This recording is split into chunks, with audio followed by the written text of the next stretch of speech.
ಎಲ್ರಿಗೂ ನಮಸ್ಕಾರ. ನೀವು ನೋಡ್ತಾ ಇದ್ದೀರಾ ಟಿವಿ ವಿಕ್ರಮ. ನಾನು ಶಶಾಂಕ ಹಿಂದೂ. ವಾಣೀಂ ವಂದೇ ವಿಭೂತಯೇ. ಇವತ್ತು ದತ್ತ ಜಯಂತಿ.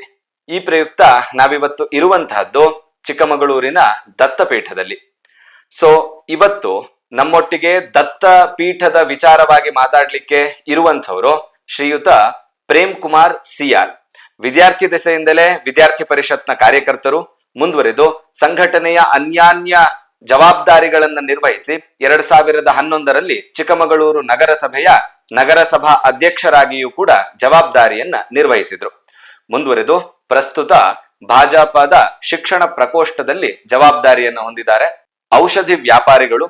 ಇದೆಲ್ಲದಕ್ಕಿಂತ ವಿಶೇಷ ಏನು ಅಂತ ಹೇಳಿದ್ರೆ, ಇವರು ದತ್ತಪೀಠ ಹೋರಾಟದ ಪ್ರತ್ಯಕ್ಷ ಹೋರಾಟಗಾರರು. ಹಾಗಾಗಿ ಈ ವಿಡಿಯೋದಲ್ಲಿ ದತ್ತಪೀಠದ ಹೋರಾಟದ ಕುರಿತು ಇವರ ಹತ್ರ ಒಂದಷ್ಟು ಪ್ರಶ್ನೆಗಳನ್ನ, ಒಂದಷ್ಟು ವಿಚಾರಗಳನ್ನ ನಾನು ಕೇಳ್ತಾ ಹೋಗ್ತೀನಿ, ಅವರು ಹೇಳ್ತಾ ಹೋಗ್ತಾರೆ. ಇವರನ್ನ ಕಾರ್ಯಕ್ರಮಕ್ಕೆ ಸ್ವಾಗತಿಸೋಣ. ತಮಗೆ ಆತ್ಮೀಯವಾದಂತಹ ಸ್ವಾಗತ ಕಾರ್ಯಕ್ರಮಕ್ಕೆ. ನಮಸ್ಕಾರ ಶಶಾಂಕ್. ನಮಸ್ತೆ ಎಲ್ಲರಿಗೂ. ಅಣ್ಣ, 1974ರಲ್ಲಿ ವಕ್ಫ್ ಅನ್ನುವಂತಹದ್ದಕ್ಕೆ ದತ್ತಪೀಠವನ್ನ, ಅಂದ್ರೆ ದತ್ತಪೀಠದ ಜಾಗವನ್ನ ಬದಲಾಯಿಸಿಕೊಳ್ಳಲಾಗುತ್ತೆ. ಅಂದ್ರೆ ಅಲ್ಲಿವರೆಗೆ ಮುಜರಾಯಿ ಇದ್ದಂತಹ ಜಾಗವನ್ನ ಅದಾದ್ಮೇಲೆ ವಕ್ಫ್ ಅನ್ನುವಂತಹದ್ದಕ್ಕೆ ಬದಲಾಯಿಸಿಕೊಳ್ಳಲಾಗುತ್ತೆ. ಇಲ್ಲಿಯವರೆಗೆ ಆ ಘಟನೆಗಳೇನು, ಶಾಖಾದ್ರಿ ಮನೆತನ ಇರಬಹುದು, ಸೈಯದ್ ಅನ್ನುವಂಥವನ್ನ, ಬುಡನ್ ಅನ್ನುವಂಥವನ್ನ ದತ್ತು ತಗೊಂಡಿರೋ ವಿಚಾರ ಇರಬಹುದು, ಇದನ್ನ ಅನೇಕ ಜನರು ಅನೇಕ ಸಲಿ ಹೇಳಿದ್ದಾರೆ. ಆದ್ರೆ ಅದಾದ್ಮೇಲೆ 1974ರ ವಕ್ಫ್ಗೆ ಸೇರ್ಪಡೆ ಆದ್ಮೇಲೆ ಮತ್ತೆ ಅಲ್ಲಿ ದತ್ತ ಜಯಂತಿ ಆರಂಭ ಆಗಿದ್ ಯಾವಾಗ, ಅದಕ್ಕೆ ಕಾರಣ ಯಾರು, ಹೇಗೆ ಆರಂಭ ಆಯ್ತು, ಎಷ್ಟು ಸಂಖ್ಯೆಯಲ್ಲಿ ಆರಂಭ ಆಯ್ತು ಅನ್ನುವಂತಹ ವಿಚಾರಗಳು ಯಾರಿಗೂ ಗೊತ್ತಿಲ್ಲ. ಹಾಗಾಗಿ ಆ ವಿಚಾರದ ಬಗ್ಗೆ ನೀವು ಹೇಳೋದಾದ್ರೆ. ಮೊದಲನೇದಾಗಿ 1974 ಬಹಳ ಮುಖ್ಯವಾಗಿರುವಂತಹ ಘಟ್ಟ. ದತ್ತಾತ್ರೇಯ ಪೀಠದ ಒಂದು ಇತಿಹಾಸವನ್ನು ತೆಗೆದುಕೊಂಡಾಗ 1974 ಅಂತ ಹೇಳಿದಾಗ ನಾನಿನ್ನೂ ತುಂಬ ಸಣ್ಣವನು. ಆದರೆ ನಾನು ಯಾವಾಗ ದತ್ತಪೀಠದ ಹೋರಾಟ ಆರಂಭ ಆಗಿತ್ತೋ 1986ರ ನಂತರ ನಾನು ಅದನ್ನು ಗಮನಿಸ್ತಾ ಬಂದೆ.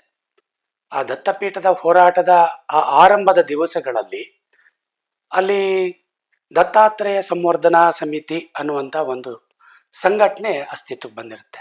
ಆ ಹೋರಾಟದ ಸಂದರ್ಭದಲ್ಲಿ ಹಿಂದೆ ಎಲ್ಲ ನೀವು ಯಾಕೆ ಹಿಂಗೆ ಬಿಟ್ರಿ ಅನ್ನುವಂಥ ಪ್ರಶ್ನೆ ನನಗೂ ಆವಾಗಲೇ ಸಹಜವಾಗಿ ಕಾಡ್ತಾ ಇತ್ತು. ನಾನು ಆವಾಗಿರುವಂಥ ಹಿರಿಯರಿಗೆ ಅನೇಕರಿಗೆ ಪ್ರಶ್ನೆ ಮಾಡಿದ್ದೆ.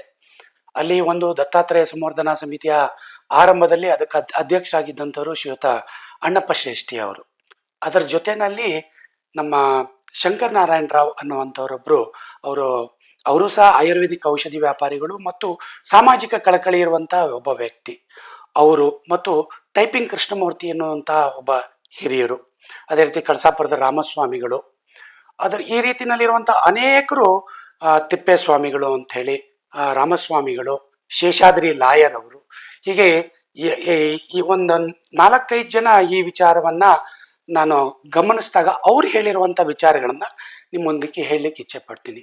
ಸಹಜವಾಗಿ ಇದು ಮೊದಲಿಂದಲೂ ಈ ಚಿಕ್ಕಮಗಳೂರು ನಗರದಲ್ಲಿ ಹೇಗಿತ್ತು ಅಂತ ಹೇಳಿದ್ರೆ, ನಿಮ್ಗೆ ಇನ್ನೂ ಒಂದು ಅತ್ಯುತ್ತಮವಾಗಿರುವಂಥ ಇತಿಹಾಸ ಬೇಕು ಅಂತ ಹೇಳಿದ್ರೆ, ಯಾರು ವಿವೇಕಾನಂದರು ಇದ್ದಾರೆ ಅವರನ್ನ ಅಮೇರಿಕಾ ಕಳಿಸಿದಂಥ ಅಳಸಿಂಗ ಪೆರಮಾಳ್ರ ಹುಟ್ಟಿಗೆ ಕಾರಣವಾಗಿರುವಂಥದ್ದು ದತ್ತಾತ್ರೇಯ ಪೀಠ ಅಂತ ಹೇಳಿ.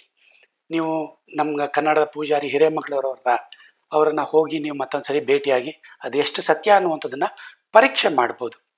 ಅಳಸಿಂಗ ಪೆರಮಾಳ್ರು ಇಲ್ಲಿನ ಚಿಕ್ಕಮಗಳೂರಿನ ಅವಾಗಿನ ಪುರಸಭೆಯಲ್ಲಿ ಕೆಲಸ ಮಾಡ್ತಾ ಇರ್ತಾರೆ. ತುಂಬ ಹಿಂದಿನ ಇತಿಹಾಸ ಇದು. ಆ ಇತಿಹಾಸಕ್ಕೆ ಹೋದಾಗ ಇದು ಹೆಚ್ಚು ಕಡಿಮೆ 1790 ಅಥವಾ 80ರ ಇತಿಹಾಸ. ಕಣ್ಣನವರು ನನಗೆ ನೇರವಾಗಿ ಹೇಳಿರುವಂಥದ್ದು ಅಂತ ಹೇಳಿದ್ರೆ, ಆ ಅಳಸಿಂಗ ಪೆರಮಾಳ್ರು ಯಾರು ವಿವೇಕಾನಂದರ ಅಮೇರಿಕಕ್ಕೆ ಕಳಿಸ್ತಾರೆ, ಅವರ ತಂದೆ ಇಲ್ಲಿ ಕೆಲಸ ಮಾಡ್ತಾ ಇರುವಂಥ ಸಂದರ್ಭದಲ್ಲಿ ಮಕ್ಕಳಾಗೋದಿಲ್ಲ ಅವರಿಗೆ. ಏನಪ್ಪಾ ನನ್ನ ಮುಂದಿನ ಜೀವನ ಹೆಂಗೆ ಅಂತೇಳಿ ಯೋಚನೆ ಮಾಡ್ತಾ ಇರುವಂಥ ಸಂದರ್ಭದಲ್ಲಿ ಇಲ್ಲಿ ಪ್ರತೀತಿ ಇದ್ದದನ್ನ ಅವ್ರಿಗೆ ವಿಷಯ ತಿಳಿಸ್ತಾರೆ. ಇಲ್ಲಿರುವಂಥ ಯಾರು ಪ್ರಮುಖರು ಇರ್ತಾರೆ, ಅವ್ರು ಕೆಲಸ ಮಾಡ್ತಿರುವಂಥ ಪುರಸಭೆ, ಚಿಕ್ಕಮಗಳೂರು ಪುರಸಭೆ ಏನಿದೆ, ಅಲ್ಲಿ ಈ ಥರ ಒಂದು ಗುರುದತ್ತಾತ್ರೇಯ ಪೀಠ ಅಂತೇಳಿ ಇದೆ.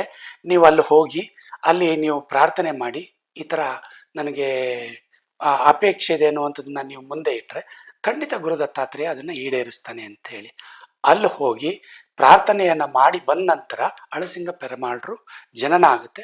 ಅವರ ಪ್ರೈಮರಿ ಶಾಲೆನೂ ಇಲ್ಲೇ ಬಸವನಹಳ್ಳಿನಲ್ಲಿ ಆಗುತ್ತೆ ಅನ್ನುವಂಥದ್ದಿದೆ.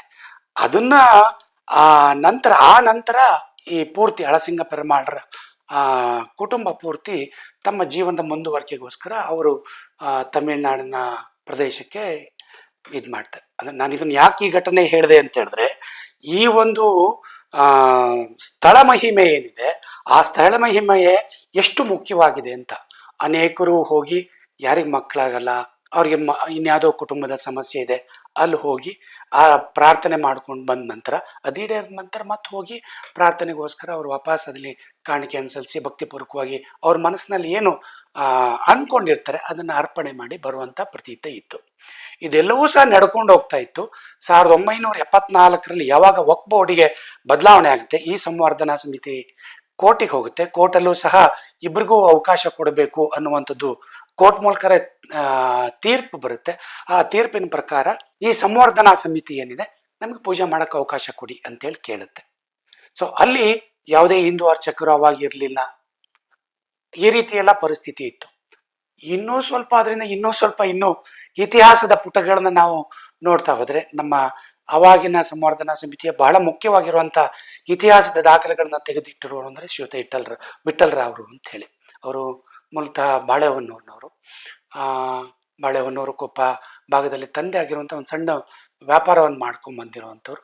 ಅವರು ಈ ಇತಿಹಾಸವನ್ನ ಕೆದಕ್ತಾ ಹೋಗ್ತಾರೆ. ಅವಾಗ ಅವರಿಗೆ ಮೈಸೂರಿನ ಗೆಜೆಟಿಯರಲ್ಲಿ ಸಿಕ್ಕಿರುವಂತ ಇತಿಹಾಸದ ಪುಟಗಳಲ್ಲಿರುವಂತ ದಾಖಲೆಗಳು ಇವತ್ತಿಗೂ ಸಹ ನಾವು ನೋಡ್ಬೋದು.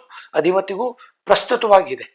ಅದರೊಳಗಡೆ ಬರುವಂಥದ್ದು ಏನು ಅಂತಂದ್ರೆ, ಈ ಮೈಸೂರಿನ ಮಹಾರಾಜರಿಗೆ ಯಾವಾಗ ಮಕ್ಕಳಾಗೋದಿಲ್ಲ ಅವಾಗ ಬಂದು ಸಹ ಇಲ್ಲಿ ದತ್ತಾತ್ರೇಯನ ಬೇಡ್ಕೊಳ್ತಾರೆ ಅನ್ನುವಂತ ಒಂದು ಪ್ರತೀತಿ ಇದೆ. ಆ ಒಂದು ಇಲ್ಲಿನ ಸ್ಥಳ ಮಹಿಮೆಯೆಲ್ಲ ನೋಡಿ ಅವಾಗ ಮೈಸೂರಿನ ಮಹಾರಾಜರ ವಂಶಸ್ಥರು ಇಲ್ಲಿ ಇನಾಮ್ ಅಂತ ಹೇಳಿ ನಾವೇನು ದತ್ತಾತ್ರೇಯ ಪೀಠ ಅಂತ ಕೇಳ್ತೀವಿ, ಅದಕ್ಕೆ ಹೆಚ್ಚು ಕಡಿಮೆ ನನಗೆ ಗೊತ್ತಿರೋಂಗೆ 1800ಕ್ಕೂ ಎಕರೆಗಳಷ್ಟು 1800 ಎಕರೆಯಷ್ಟು, ಅದಕ್ಕೂ ಹೆಚ್ಚಿನ ಭಾಗ 1861 ಎಕರೆ ಜಮೀನನ್ನ ಅವಾಗ್ಲೇ ಇನಾಮಾಗಿ ಕೊಟ್ಟಿರ್ತಾರೆ. ಈ ಇನಾಮ್ ಅನ್ನುವಂತಹ ಪದ ಇದು ಉರ್ದುವಿನದ್ದು. ಇನಾಮ್ ಅನ್ನುವಂಥದ್ದು ಸಹಜವಾಗಿ ನಮಗೆ ಗೊತ್ತಾಗುತ್ತೆ, ಉರ್ದುದೇ ಪದ ಅದು. ಇನಾಮ್ ಅಂತ ಹೇಳಿದ್ರೆ ದಾನವಾಗಿ ಕೊಟ್ಟಿರುವಂಥದ್ದು. ನಾವು ಹಿಂದೆ ಹೇಗೆ ಮಹಾರಾಜರುಗಳು ಒಂದು ದೇವಸ್ಥಾನವನ್ನ, ಒಂದು ಮಠವನ್ನ, ಒಂದು ಮಂದಿರವನ್ನ, ಅದರ ಪೂಜೆಗಳನ್ನ, ಆ ನಿತ್ಯ ಕರ್ಮಗಳನ್ನ ಮಾಡ್ಲಿಕ್ಕೆ ಅಲ್ಲಿ ಅರ್ಚನೆ ಮಾಡ್ತಿರುವಂತ ಆ ಯಾರು ಅರ್ಚಕ ಇರ್ತಾನೆ ಅವನ ಕುಟುಂಬವನ್ನ ಹೊಟ್ಟೆ ಹೊರಿಲಿಕ್ಕೋಸ್ಕರ ಒಂದಿಷ್ಟು ಗ್ರಾಮಗಳನ್ನ ಇನಾಮ್ ಹಾಕಿ ಕೊಡ್ತಾ ಇದ್ರು. ಅದೇ ರೀತಿನಲ್ಲಿ ಆಗಿನ ಕಾಲದಲ್ಲಿ ಮೈಸೂರು ಮಹಾರಾಜರು 1861 ಎಕರೆ ಜಮೀನನ್ನ ಇನಾಮಾಗಿ ಕೊಡ್ತಾರೆ. ಅಷ್ಟು ಮಾತ್ರ ಅಲ್ಲ, ಕೆಳದಿಯ ಚೆನ್ನಮ್ಮನೂ ಸಹ ಇಲ್ಲಿಗೆ ಬಂದು ಇಲ್ಲಿ ಯಾರು ಬರುವಂತ ಯಾತ್ರಿಕರು ಇರ್ತಾರೆ ಅವರಿಗೋಸ್ಕರನೇ ಒಂದು ಯಾತ್ರಿಕ ನಿವಾಸವನ್ನ ಮಾಡಿರುವಂಥದ್ದಿದೆ. ಅದು ಇತ್ತೀಚೆಗಷ್ಟೇ ದುರಸ್ತಿ ಲೆಕ್ಕದಲ್ಲಿ ಅದನ್ನ ತೆಗೆದಿದ್ದಾರೆ. ನಾನೇ ಸಹ 1990 ತನಕನೂ ಸಹ ಅದು ಅಸ್ತಿತ್ವದಲ್ಲಿ ಇತ್ತು. ಯಾವಾಗ ಅದರದ ದತ್ತಪೀಠದ ಒಂದು ಅಭಿವೃದ್ಧಿ ಆಗ್ಬೇಕು ಅಂತ ಹೇಳಿತು ತುಂಬಾ ಶಿಥಿಲವಾಗಿರುವಂತ ಆ ಕಟ್ಟಡವನ್ನ ಇತ್ತೀಚೆಗೆ ತೆಗೆದುಹಾಕಿದ್ದಾರೆ. ಅವಾಗ್ಲೂ ಸಹ ಸುಂದರವಾಗಿರುವಂತವ್ರು ಬರುವಂತವ್ರು ಉಳ್ಕೊಳ್ಳಿಕ್ಕೆ ಹಿಂಗೆಲ್ಲ ವ್ಯವಸ್ಥೆ ಅಲ್ಲಿ ಇರ್ತಾ ಇತ್ತು.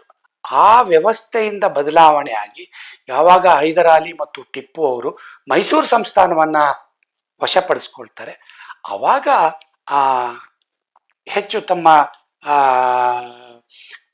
ಹೈದರಾಲಿ ಅವರು ಈ ಇವಾಗಿನ ಯಾರು ಶಾಖಾದ್ರಿ ಅನ್ನುವಂಥವ್ರು ಇದಾರಲ್ಲ ಅವರಿಗೆ ಮಕ್ಕಳೇ ಇರೋದಿಲ್ಲ, ಅವನ್ ದತ್ತು ತೆಗೆದುಕೊಂಡಿರ್ತಾರೆ.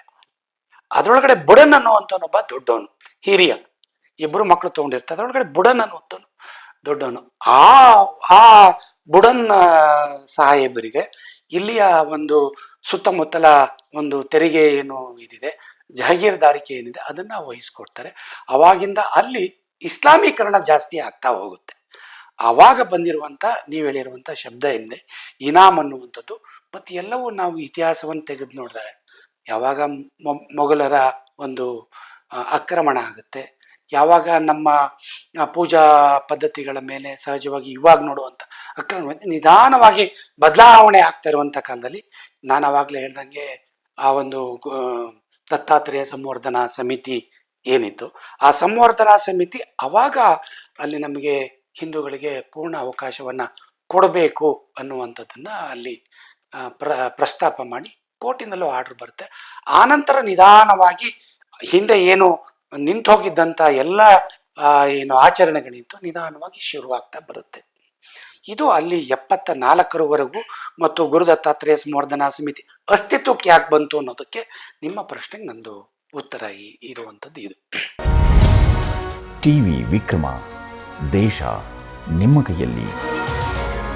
ಈ ಕಾರ್ಯಕ್ರಮ ನಿಮಗೆ ಇಷ್ಟ ಆಗಿದ್ದಲ್ಲಿ ಲೈಕ್, ಶೇರ್ ಹಾಗೂ ಕಮೆಂಟ್ ಮಾಡಿ. ಟಿವಿ ವಿಕ್ರಮದ ಕಾರ್ಯಕ್ರಮಗಳನ್ನು ನಿರಂತರವಾಗಿ ವೀಕ್ಷಿಸಲು ಸಬ್ಸ್ಕ್ರೈಬ್ ಮಾಡಿ, ಬೆಲ್ ಐಕನ್ ಒತ್ತಿ.